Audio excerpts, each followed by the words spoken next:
அன்பான மக்களே, நம்மளோட பிரவீன் பெண்டன் சார் இருக்கார் இல்லையா, மகாநதி டைரக்டர், அவர் வந்து ஒரு போஸ்ட் போட்டிருக்காருங்க. என்னன்னு சொல்லி பார்த்தோம் அப்படின்னா, சுவாமி வந்து எல்லோரும் அவங்களோட ஒரு டூர் போயிருந்தார் இல்லையா, அந்த டூரில் வந்து எடுத்த ஒரு ஃபோட்டோ அதை போட்டு அடுத்த நொடி காத்திருக்கும் ஆச்சரியங்கள் அப்படின்னு சொல்லி போட்டிருக்காருங்க.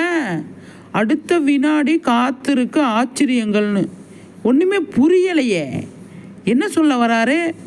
சீரியலில் நம்ம எதிர்பார்க்காத விஷயங்கள் நடக்க போகுதுங்க. பெரிய பெரிய விஷயம்லாம் நடக்க போகுது அப்படிங்கிறது எனக்கு தெரிஞ்சு போச்சு. புது என்ட்ரி வர்றாங்கன்றாங்க. வெண்ணிலா வந்து கண்டினியூஸாக வந்து ஷூட்டிங் ஸ்பாட்டுக்கு வராங்க. ஆனால் விஜய் வந்து தனிமையாக நின்று ஃபீல் பண்ணுற மாதிரி ஒரு போஸ்ட்டுங்க இது. அப்படி தான் இதை எடுத்துக்கணும். விஜயை சுற்றி 1008 நடக்குது, பாவம் பய உள்ள என்ன செய்ய போகுதோ அப்படிங்கிற மாதிரி அவர் போஸ்ட் போட்டிருக்காரு. அடுத்த நொடி காத்திருக்கு ஆச்சரியங்கள் அப்படின்னு சொல்லி போட்டிருக்காரு. ஒன்றுமே புரியலையே. டைரக்டர் சார் என்ன சொல்ல வரீங்க? மக்கள்லாம் ஏற்கனவே வெண்ணிலா என்ட்ரி ஆனதில் இந்த செம்ம கடுப்பில் இருக்காங்க. சாரதா மேலேயே இன்னும் கடுப்பில் இருக்காங்க. இப்போ வெண்ணிலா மேலே அடுப்பில் இருக்காங்க. இப்போ நீங்கள் இதை வேற கொண்டு வந்திருக்கீங்க. என்ன சார் இப்படி பண்ணுறீங்க அப்படிங்கிற மாதிரி இருக்குது.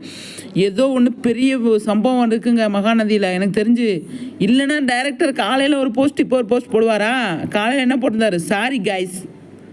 அப்போ ஏதோ வச்சுருக்காரு. மக்கள் வெறுப்பாகிற மாதிரி, மக்கள் டென்ஷன் ஆகிற மாதிரி, விகா ஃபேன்ஸ் டென்ஷன் ஆகிற மாதிரி ஏதோ வச்சுருக்காங்க. அதனால தான் காலையில் ஏப்ரல் அதுவுமா சாரி கைஸ்ன்னு நம்மளை ஃபுல் பண்ணி விட்டுட்டு இப்போ எதையோ அடுத்த நோடி காத்திருக்கு ஆச்சரியங்கள்னு சொல்லி அதை போஸ்ட்டை வர போட்டு வச்சுருக்காரு. சுவாமி போஸ்ட்டை போட்டு என்னென்ன சொல்ல வராங்கன்னு சொல்லி புரியலையே. அப்பப்பப்பா தாங்க முடியலங்க. ஆனால் நிறைய இருக்குது, நம்ம எதிர்பார்க்கலாம். நம்ம எதிர்பார்க்காத விஷயங்கள்லாம் நிறைய நடக்க போகுது மக்களே. அடுத்த ஒரு வீடியோவில் ஒரு விஷயம் இருக்குது மக்களே.